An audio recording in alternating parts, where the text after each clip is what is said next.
गुज़िरियल ॾींहुं जेका CI इंचार्ज मेहर के इंशाह जो बि इशू हलियो पिए त उहो बि जेको मंशियात थी ज़ाहिर घटि कई कुझु जवाबदार चई उन जे हवाले सां। जी, इहो तव्हांजो सुठो क्वेश्चन आहे दादा।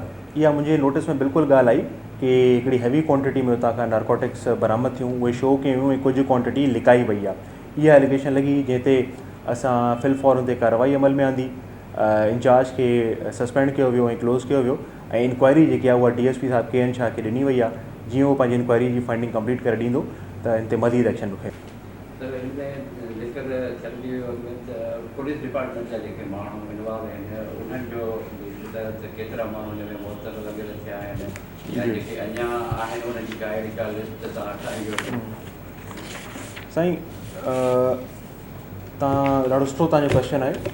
ॾिसो, पुलिस जेकी आहे असांजी दादू पुलिस, सिंध पुलिस, इन में कई अहिड़ा जवान आहिनि जिन्हनि पंहिंजी जानुनि जो नज़रानो पेश कयो, शहीद थिया। ज़ाहिर आहे इन ई मुल्क मिलत जे लाइ, इन ई आवाम जे लाइ शहीद थिया ऐं जान जी क़ुर्बानी खां वधीक क़ुर्बानी थी कोन थी सघे। पर इन सां गॾोगॾु ज़रूरु अहिड़ियूं कारियूं भिड़ूं बि आहिनि, कारियूं रिढूं बि आहिनि जेके न सिर्फ़ु असांजी वर्दी खे बदनाम थियूं कनि बल्कि पूरे मुआशरे में हिकिड़े नासूर जो किरदारु अदा कनि थियूं। त उन्हनि जे ख़िलाफ़ु असां कार्रवायूं कयूं आहिनि। अगरि मां तव्हां सां अंग अखर शेयर कयां त तक़रीबन मोर देन 13 अहिड़ा पुलिस एहलकार आहिनि जंहिंजी इंफॉर्मेशन असांखे आई कि इहे नारकोटिक्स खे पेट्रोनाइज़ कनि था, उन जे विकिरो करण में सहायता प्रोवाइड कनि था। त बिला तफ़रीक़ उन्हनि ते बि कार्रवाई कई वई आहे ऐं 13 जे क़रीब जेके पुलिस एहलकार आहिनि उनखे नौकरी मां बरतरफ़ कयो वियो आहे, डिसमिस कयो वियो आहे। ऐं ॿिया बि असां वटि जेके इंफॉर्मेशन अचनि था कि को बि एहलकार पुलिस वारो वग़ैरह नशे में शामिल आहे त उनजी इंक्वायरी कजे थी, डिटेल्ड इंक्वायरी कजे थी ऐं विदाउट एनी प्रेजुडिस उन जे ख़िलाफ़ु असां एक्शन खणूं था। दादू पुलिस मंशियात जे ख़िलाफ़ु, नारकोटिक्स जे ख़िलाफ़ु, गुटका मावा जे ख़िलाफ़ु मुतहरिक आहे ऐं अल्हम्दुलिल्लाह तमामु बहितरीनु कार्रवायूं इन सिलसिले में थियूं आहिनि। ऐं इन में जेके वॾा वॾा नाला हुआ मंशियात फ़रोशनि जा, ख़ासि करे जंहिंमें गुटका मावा जा जेके डीलर्स आहिनि उन जे ख़िलाफ़ु बिला तफ़रीक़ असां कार्रवायूं कयूं आहिनि। हिन जूं लिस्टूं ठारायूं वियूं जंहिंमें कैटेगराइज़ कयो वियो मंशियात फ़रोशनि खे। जेके वॾा ड्रग पैडलर्स हुया उन खां नंढे लेवल ते जेके उन खां वठंदड़ हुया ऐं जेके एंड यूज़र खे खपाईंदड़ हुया उन जूं लिस्टूं ठारायूं वियूं ऐं बिला तफ़रीक़ उन्हनि ते कमु स्टार्ट कयो वियो। मूंखे तमामु घणी ख़ुशी आहे तव्हां सां शेयर कंदे कि गुज़िश्ता बल्कि रवां साल में स्टार्टिंग फ्रॉम 1 जनवरी 2023 असां दादू ज़िले में 370 खां वधीक FIRs दाख़िल कयूं आहिनि ऐं इन जे अंदरि 410 खां वधीक जेके मंशियात फ़रोश आहिनि, ख़्वाह कंहिं बि कैटेगरी जा हुजनि, A, B या C, उन्हनि खे अरेस्ट कयो वियो आहे ऐं जेलुनि में मोकिलियो वियो आहे। इन में तमामु हैवी क्वांटिटी में रिकवरीज़ बि कयूं वियूं आहिनि।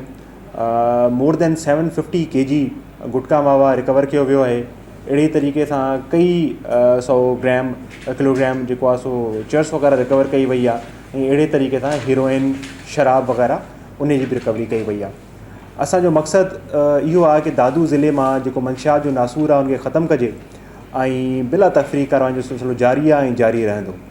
तव्हांजे मीडिया जे तवसुस सां, तव्हां दोस्तनि जे तवसुस सां जेके बि दादू जा आवाम आहिनि उन्हनि खे मां इहो मैसेज ॾियणु चाहियां थो कि मंशियात जो नासूर ख़तमु करण में, नौजवान नसल खे बचाइण में ऐं असांजे ज़िले जे, असांजे सूबे जे, मुल्क जी तरक़ी में असांजो साथ ॾियो। ऐं जो तरीक़ो इहो आहे कि तव्हां वटि अगरि का इंफॉर्मेशन आहे कि दादू ज़िले जे अंदरि कंहिं बि जॻह ते मंशियात, गुटका मावा, चर्स, हेरोइन या को बि अहिड़ो नशो वापराइजे थो या सेल थिए थो त ज़रूरु असां सां शेयर कयो। मां तमामु ज़िमेदारी सां तव्हांखे चवां थो कि फिलफौर हुन ते कार्रवाई बि कई वेंदी ऐं तव्हांजो नालो बि जेको आहे उहो राज़ में रखियो वेंदो। ऐं दादू में इहो ICO वॾो नालो हले थो त इहो बि कमु थींदो। हिन में किथे बि ICO जो ज़िक्र कोन्हे को ऐं इहो नशो जेको आहे आम ख़ासि करे नौजवान नंढो तबक़ो जेको आहे इस्तेमालु करे थो। इन खे कीअं था ॾिसो? साईं, आइस जो जेको नशो आहे न उहो असांजे दादू में अलाए शुक्र आहे कि एतिरी घणी क्वांटिटी में न आहे। ज़रूरु माण्हू ॿाहिरियां वठी ईंदा हूंदा, यूज़ बि कंदा हूंदा, पर ice is not common in दादू। असां वटि जेको वॾो प्रॉब्लम आहे सभिनी मां उहो आहे ZA की सोपारिन जो ऐं गुटके जो ऐं ॿिए नंबर ते चर्स जो।